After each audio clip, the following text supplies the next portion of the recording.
Ladies and gentlemen, please welcome live on stage the man himself. It's Double Johnson. Thank you very much. Unfortunately, we literally just tried doing this live, and unfortunately, the connection decides that it doesn't want me to do a live stream. Classic technology. But we're going to have to do this as a premiere. Welcome those who have tuned in. No, thank you very much for tuning in. Obviously, once again, I apologise about everything that's been going on. I think it might just be the connection can't take the heat or something. I don't know what's going on, but it's literally been a pain in the neck these last 3 days. So welcome those who have tuned in. This is episode 10 of Dazzer's Transfer Show. As you can tell, I'm quite miffed by the fact that we literally got through 15 minutes of the show on live stream and it didn't work in the end. So I'm a bit miffed. But okay, anyways, hey ho, we'll start again. I'm determined to get this show done. So we got 40 minutes, and of course we are about a minute in. So we have 40 minutes, and then of course the last 5 minutes we'll be doing the wheel, and it's between United 2 and Dan from Football Fan Fever for next week's guest. We are joined by a guest this week for episode number 10. Please welcome the man himself. It is the Manchester United fan. It's... I can get this thing sorted. It's Rashford Jawara.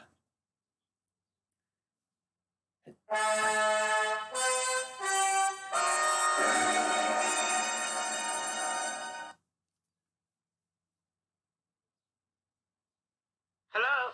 Oh, right. I didn't... Right, okay. I was a bit sleep. Yeah. Just happy to be here.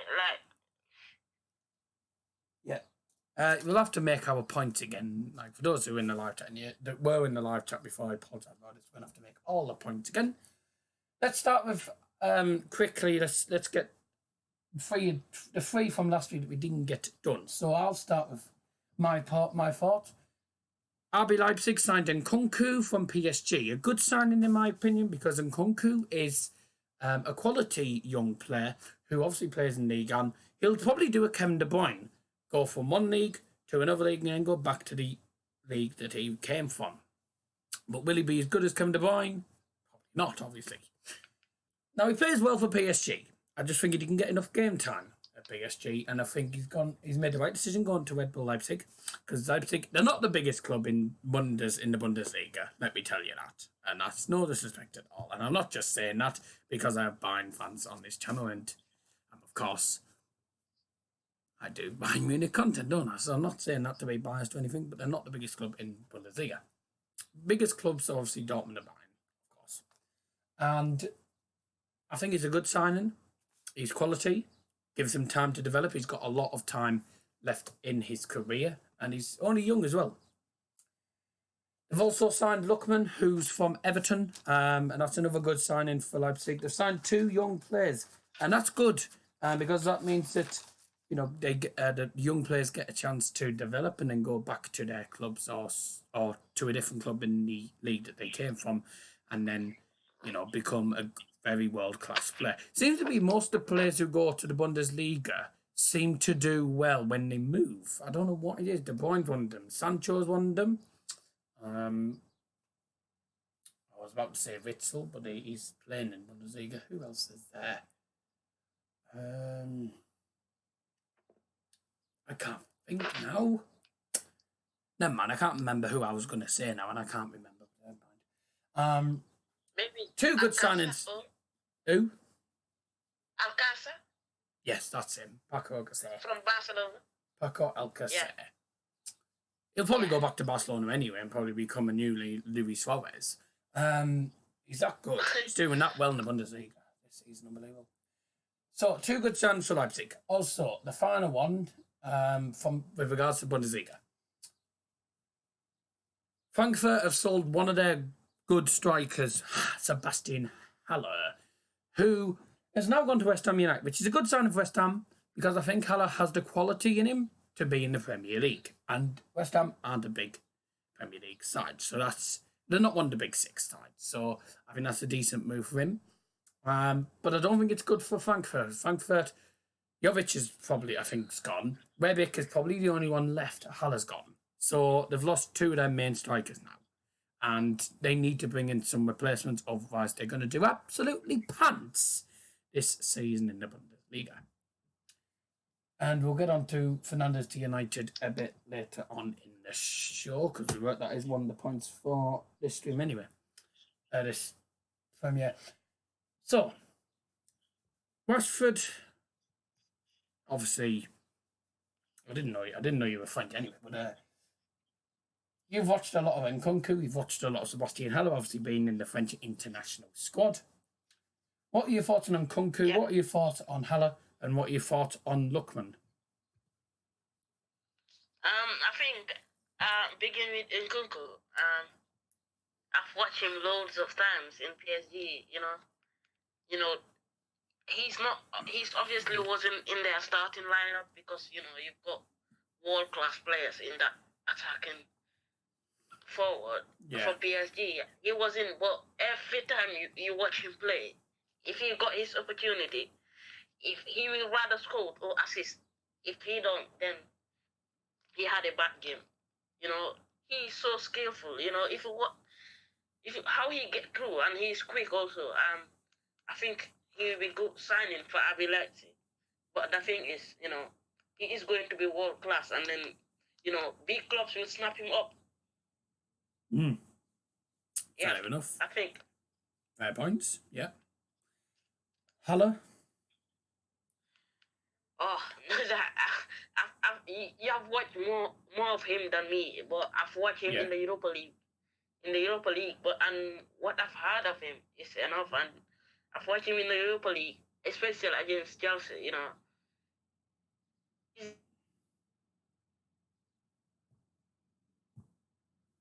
the Premier League, striker who score goals, but skillful striker. He's the one. He's skillful, and he will cause loads of problems to defenders. And he's tall, he's quick, he's skillful, and can score goals. And also, he can't just score goals, but also assists. You don't see that much of a striker who assists. And I think, fair enough for West Ham. They've snapped him up. He's been linked with United a couple of times for Lukaku replacement, but apparently, being in for him. Fair enough. Yeah, Haller's a quality talent. I mean, he scored against Bayern on the final game of the season in the Bundesliga. He's only 25 as well, so he's got a lot of time in him. He's 6'3" as well. Can I find out his stats at all? So,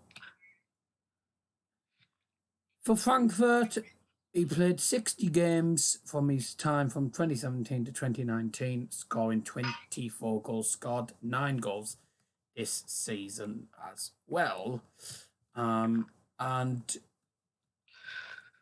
he made 9 assists and thereby being involved in 24 goals, a figure only beaten by Lewandowski with 29. He signed on a 5-year deal for a club record fee of 45 million. That's kind of reasonable for a player of his calibre. And I think he'll do well in the Premier League. He'll be able to possibly become world class, probably become one of West Ham's good strikers. And I'm not saying they don't have any good strikers. They do have good strikers, but I think he could top West Ham's goal scoring. He could be the top scorer for West Ham this season. Yep. And also, he can do what Firmino did with Jolinton to Newcastle. Both of them, they can still do what Firmino did. From Hoffenheim, from the Bundesliga, go to Liverpool. I know it's different with West Ham and Liverpool and Newcastle, but they can still make it. You never know. Fair enough. And finally, your thoughts on Lookman from Everton? a couple of times playing for against United. He doesn't start though. I've seen him coming in the bench and not Yeah. really seen much of him, but he does look like he's skillful. He's great and he's young also. I don't know why he wasn't in the England squad. How old is he? He's, I I can don't say he's know. quite young. I think he's my age. Yeah, I think. Yeah, I don't know why he was. Maybe he was in the England under 17. Oh no, Where he's not James my Garner. age. He's a lot older than me. He's 21. Oh, then I don't know why he wasn't in the England under 21 championship in the summer. But I think yeah, players go to the Bundesliga and not just to develop, but also to get more game time. And yeah, I think some of the players like Haller, Haller got enough game time at Frankfurt. He had 60 games, 60 games. Luckman should have had more game time. I think Nkunku should have had more game time. That's why they've gone to the Bundesliga, and to get more game time and to develop their skills. Anyway, that's that done and get shot at that. I don't need to worry about that anymore because that was the three that we missed last week. On to this week's. And as you'll probably see that one, you probably can't see, but one of them's been crossed out because we spoke about it last week. First of all, Arsenal have signed Cabellos from Real Madrid. Danny Cabellos, the 22-year-old who somehow managed to play in the under-21 tournament when he's 22. I don't know how that's happened. But he's on loan from Real Madrid to Arsenal and is going to be wearing the number 8 shirt. Was this the right move for Danny Cabellos? In my opinion, maybe not. It's 50-50 really. It's hit and miss because he does quite decent for Real Madrid. He didn't get a lot of game time though. He'll get game time at Arsenal. And, will he be as good as he was at Real Madrid? That question's still yet to be answered. And we won't be able to really judge him on his Arsenal performances or anything, or how good he's going to do, till we actually see him play and see if he suits Arsenal's and Unai Emery's style of play. Do you think this was the right move for Danny Cabellos? I think it's a good point for Real Madrid themselves also to leave him go on loan because they know how good Dani Ceballos is. He's so good, but the thing is, the Real Madrid, they made an intelligent point by sending him on loan without option of buying because they know how good is he, and he's not going to be guaranteed a place in Real Madrid because obviously they want even Pogba and they want to add more even midfield. He's not even guaranteed starting for them, but I think that's fair for Real Madrid to send him on loan, but he's still a good player, and I think Arsenal, they left Iron Ramsey left on a free, and then Iron Ramsey was the only player, only midfield, who can score goals for them, who were scoring goals for Arsenal, and I think they need that. They need that because Dani Ceballos, he scored goals like midfielders do, and Iron Ramsey, he's the midfielder who was scoring goals for them. I think there will be lots of pressure on him if you want to replace him with Iron Ramsey because he's just coming on the loan. He's never played in the Premier League. This is his first season in the Premier League. I think there will be loads of pressure on him. Loads of pressure on him because they are going to try to replace him with Iron Ramsey, who scored goals in that midfield. Yeah. Yeah. Well, that's true. Danny Cabellos is 22 as well. No, yes, I was going to actually, I forgot to come onto that point. Lookman and Nkunku don't have Bundesliga experience. Haller has no Premier League experience. Cabellos has no Premier League experience. And neither does the other guy that Arsenal have officially signed today, William Saliba, from Saint Etienne, for 27 million. and what they're going to do is they're gonna send him back on loan to Saint Etienne for next season. I'm assuming this season, and then they'll sign on fully. But 2 signings for Arsenal in space of a couple of days. They're doing some business. William Saliba from Saint Etienne, a decent player in my opinion. I don't know too much about him, but I've heard he's a decent player. He's got good talent. Does he have what it takes for the Premier League? No. I don't know enough about him. And, as it's same with Danny Cabellos, and obviously William Saliba, we can't judge how their performances are going to be in the Premier League until we see them play. Let's talk about William Saliba. Saint Etienne. Obviously, he'll probably be playing against Bow on Sunday, which I'm going to, instead of Riverside. But 2 signings in space of a few days. They've done their business. And they got Cabellos. William Saliba. Do you know much about him? I don't know too much about him, I'll admit. I've watched him, I've watched the League One. Yeah. Wait, let this pass. Right. Yes. I've watched. This annoys. I've watched him a couple of times. I've watched PSG games more. Yeah. But when they play against, I've watched him a couple of times. What he did is somebody, what Lindelof used to do. Yes. Bring the ball forward, from defense to forward. He likes doing that, and he defensively, he got a lot of potential, and he's young also. He's not old or something. He's young, and I think the thing that annoys me is, he has to go back on loan there. When Arsenal, they need a centre back right now, but you might also understand why they keep him there, because they've got loads of centre backs, even to the Laurent Koscielny thing. Case to show, and I think before they left him, so they snap him up and leave him there, just like what Chelsea did to Pulisic, leave him at Borussia Dortmund, but I think it would have been better just to bring him now, and even I don't know, because they need a centre back, they want to get rid of Mustafi, who is not good enough. And other centre backs also. I don't understand really why they send him back on loan. Why they will send him back on loan, because he's a good player, and maybe for some reason, maybe Saint Etienne said we can only sell when he's here in next season or something like that. But I think he would be a good signing for them, because he knows how good he is in defense. Now, considering he's 18, an Arsenal scout must think that he's worthy of playing in the Premier League, otherwise it wouldn't be paying 27 million for him. And he's 18. He's 18. He's 18, 6'4", so he's quite good in the air as well, from what it looks like.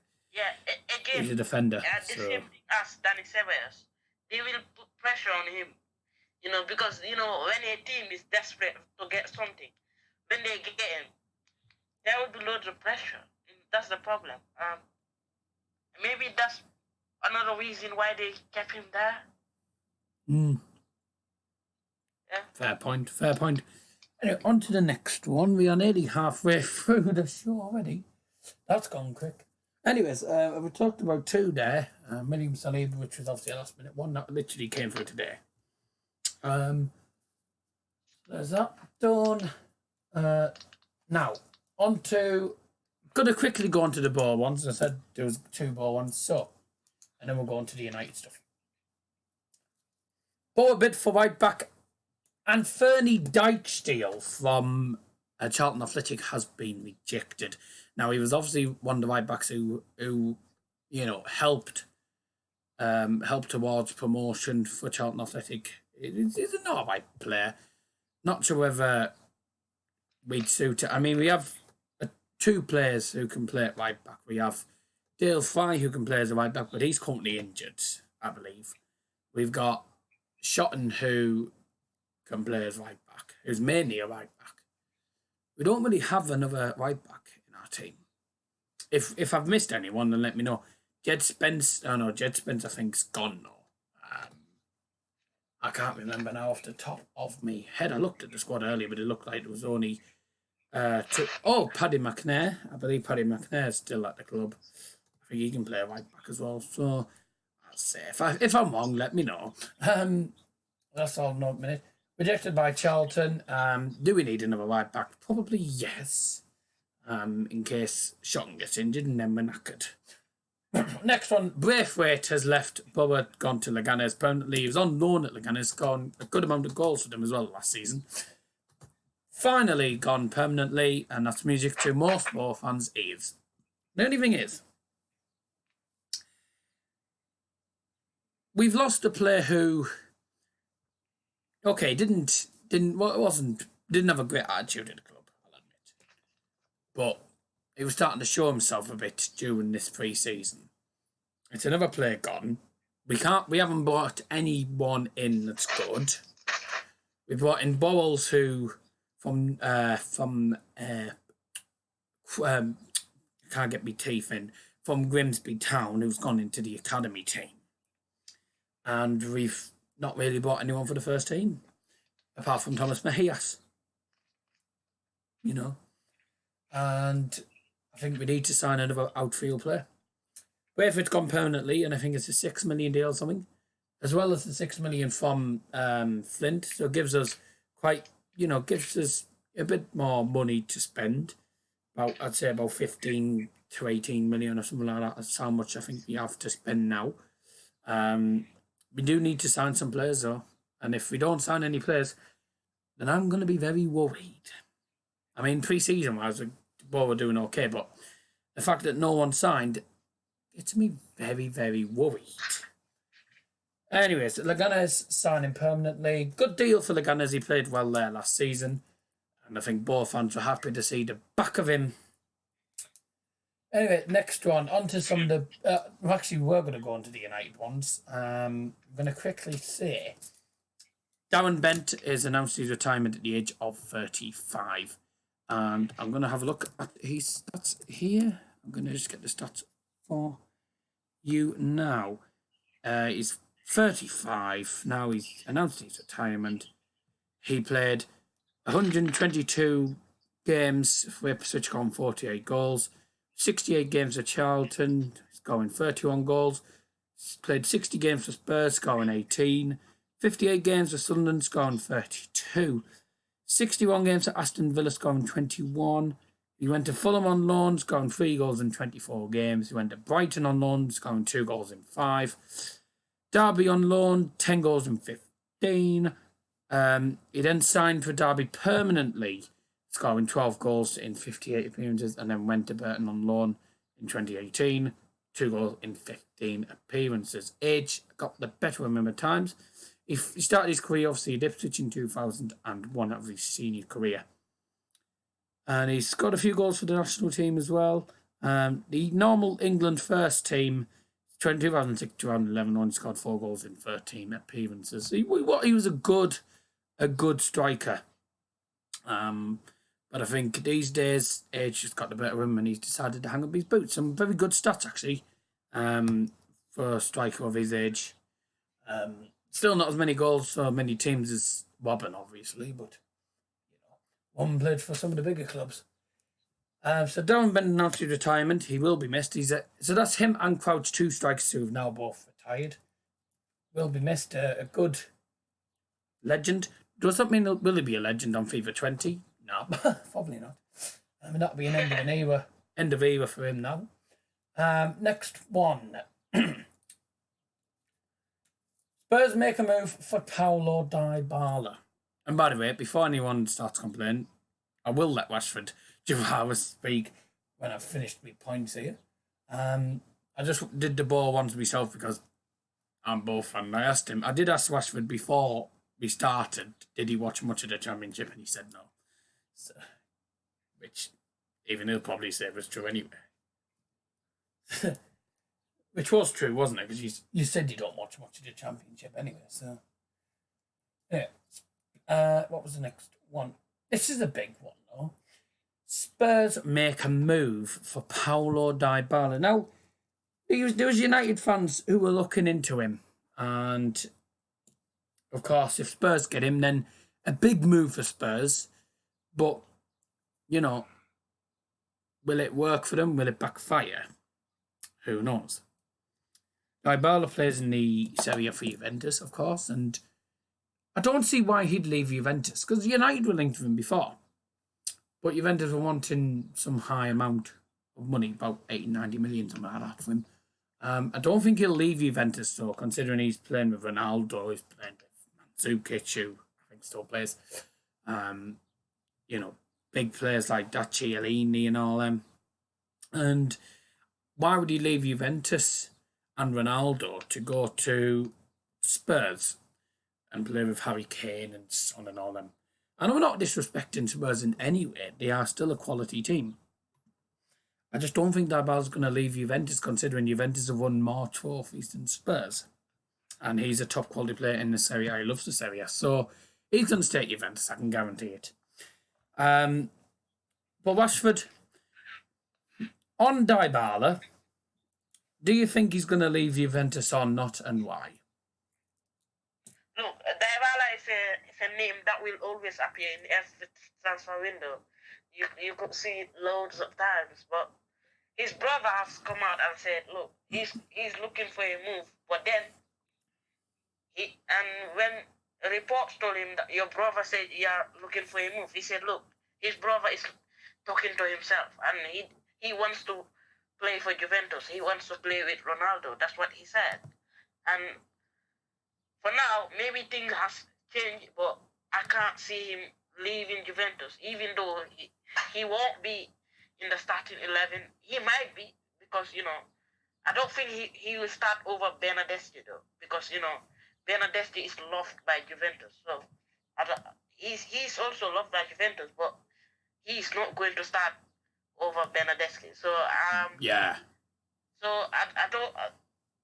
It's difficult because he might say, even though if he doesn't play much, he still wants to play for Juventus. But on the other hand, you might know why Pochettino wants him. They're Argentinian. Pochettino is Argentinian. He's Argentinian, and you can see why also Lachalco link with them also.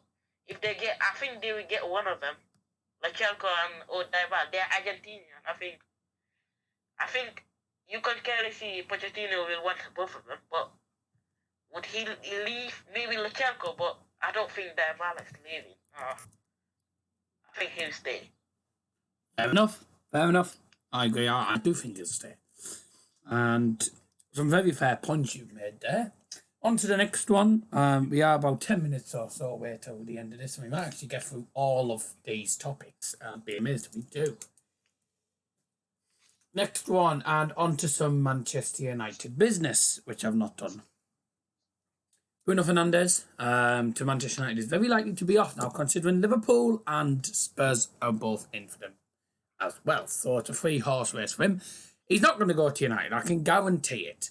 I think United are more focused on Maguire.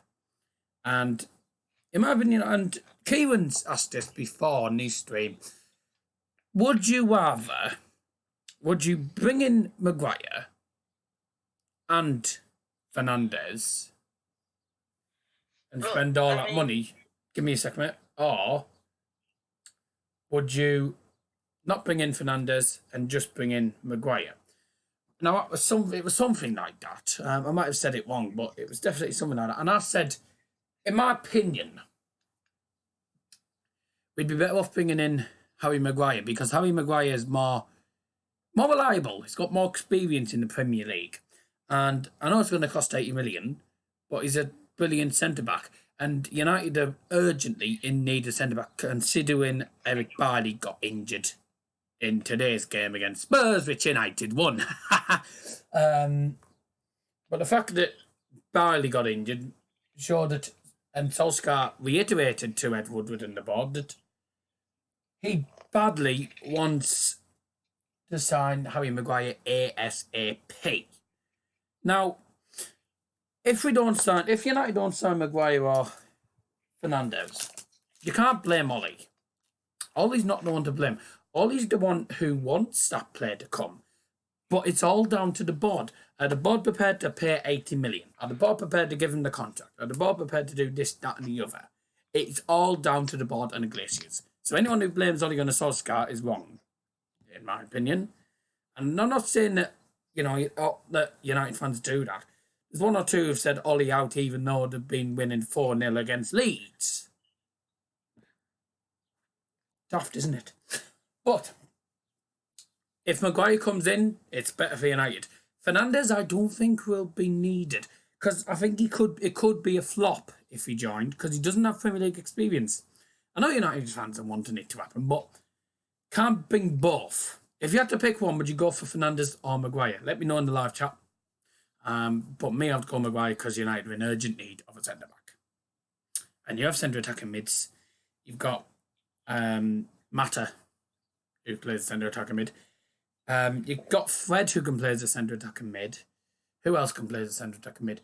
Pogba. Pogba, I think, has played in the centre attacking mid role before.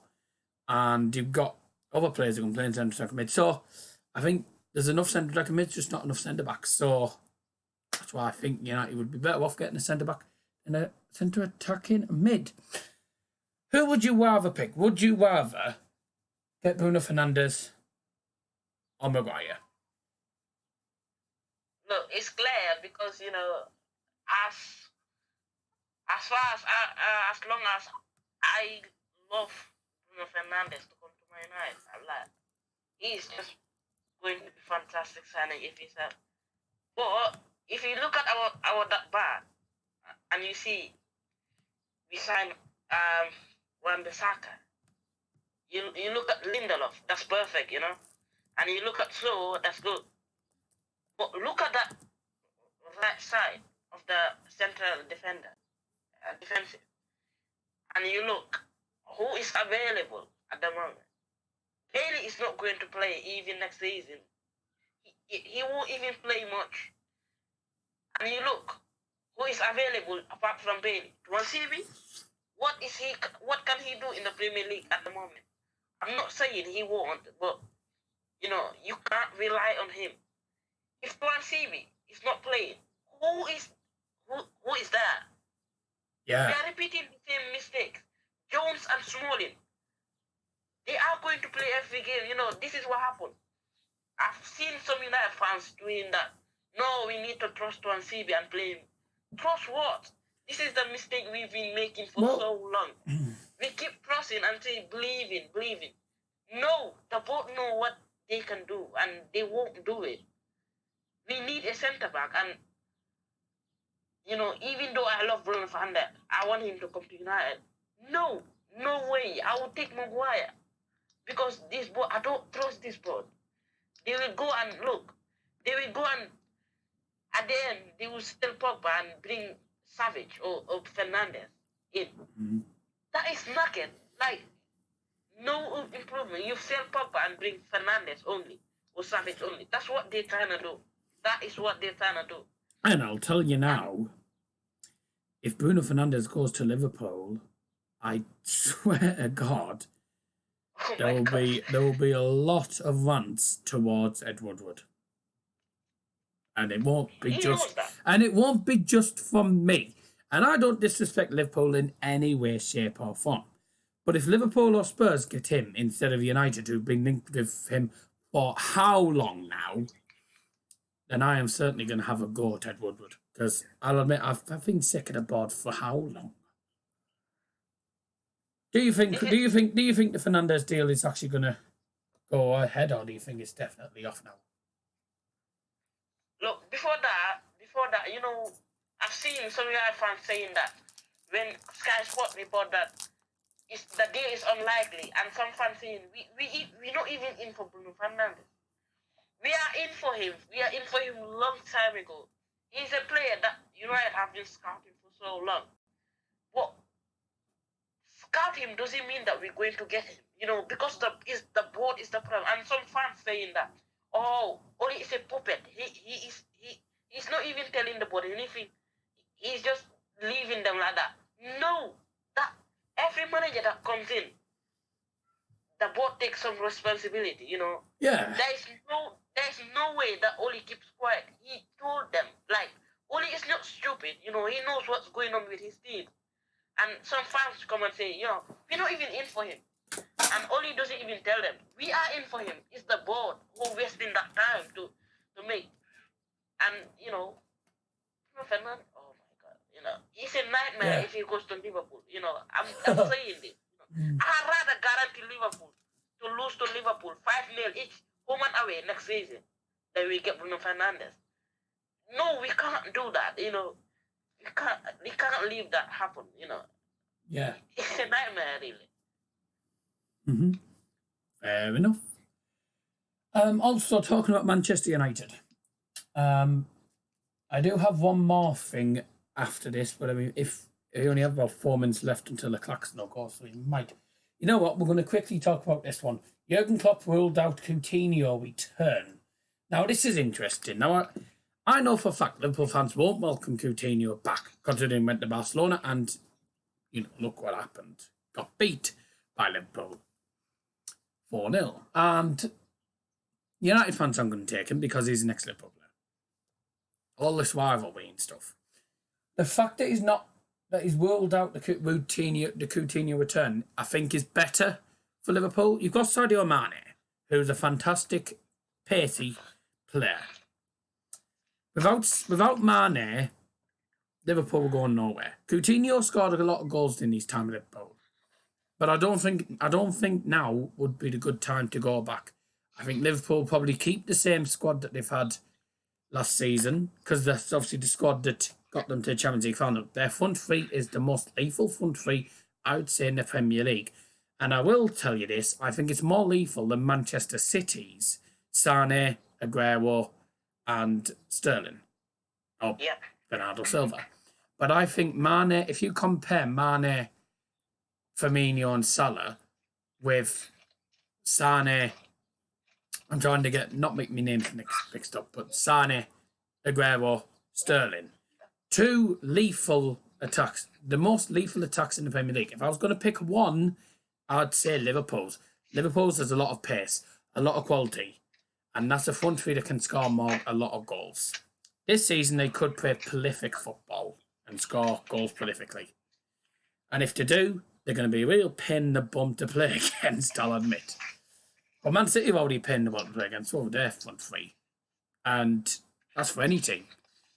It's going to be an interesting season, especially with VAR. VAR will probably cost teams like those. It'll cost United as well, probably, sometimes. The VAR's into the Premier League. But do you think this was wise of Jurgen Klopp ruling out the Coutinho return, Rashford? You could clearly see why he doubted, because, you know, it's not that Coutinho, Liverpool don't want Coutinho. They want him. But the thing is, they know they're not going to get him. I doubt it, even myself. Because you know why?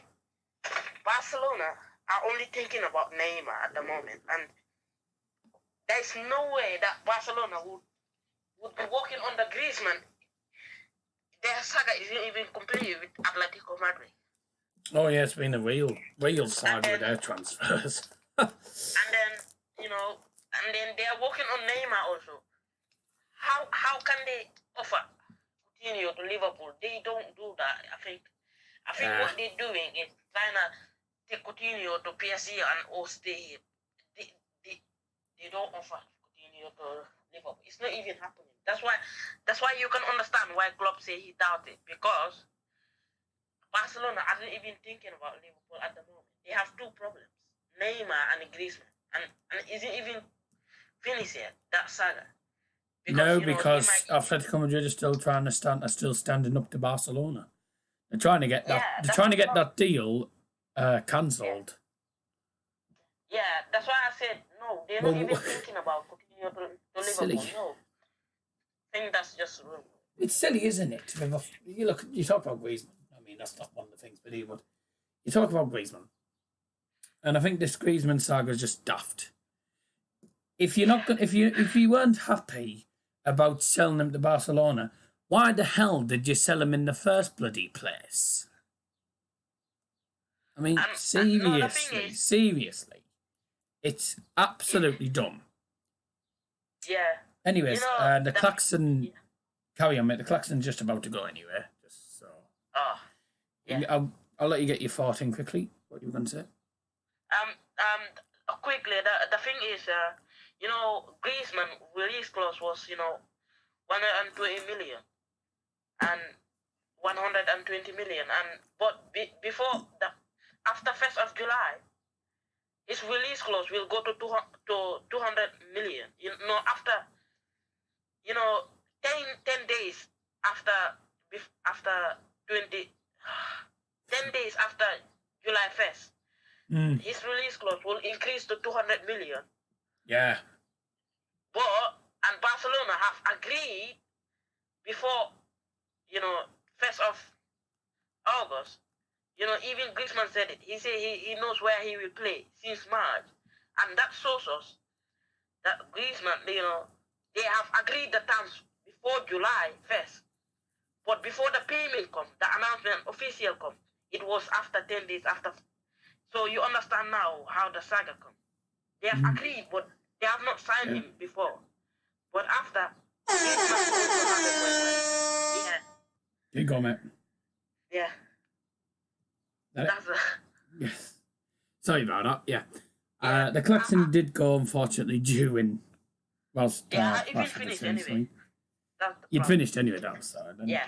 Yeah. Sorry about that having to go during what you were saying. But time is obviously, unfortunately, against us. Time is up for this week, and of course, a big thank you to Rashford for coming on this week. It's been an absolute pleasure, and of course, look forward to having you on the channel when we next get a chance. Before we go, if it decides to work, 2 names remain on the wheel, and then there were 2. Next week's guest will either be Dan from Football Fan Fever or the United 2. One of them will be on next week. The other one will be on episode 12, the final episode, until the bonus episode. Who is next week's guest? I can't get it. It's Dan from Football Fan Fever.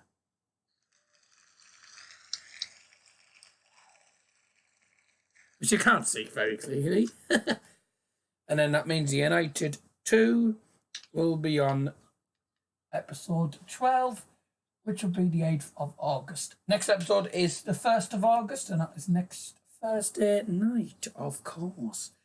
Rashford, thank you very much for coming on, mate. Is there any final things you want to say before we leave? It's all right. Just thank you for the guest, and I hope it continues many times. Yeah. No problem. Thank you very much for coming on, and look forward to getting you on next time, mate. And thanks. That's it for Marvels here. Thank you all very much for tuning in. Apologies about having to do this as a video and not a live stream, ladies and gentlemen. Unfortunately, it was out of my control. The connection just doesn't like me today. It keeps dropping frames. The CPU keeps going up and down and all over the place. Don't know what's going on. Hopefully we'll have it sorted for next Thursday. Otherwise we'll have to do it as a premiere once again. But that's it for now. From all team on Dazzer's football stand, and well, I say Dazzer's football stand. We'll start next week with the point that we were going to make today. Milinkovic-Savic said he was going to join Manchester United this summer if Pogba departs. So we'll talk about that next episode. We've done from Football Fan Fever. But for now, from all team on Dazzer's transfer show, have a fantastic evening, and we will see you all next week for episode 11 of Dazzer's Transfer Show. Have a great night from all here on Dazzer's Football Stand. It's good night, good to act.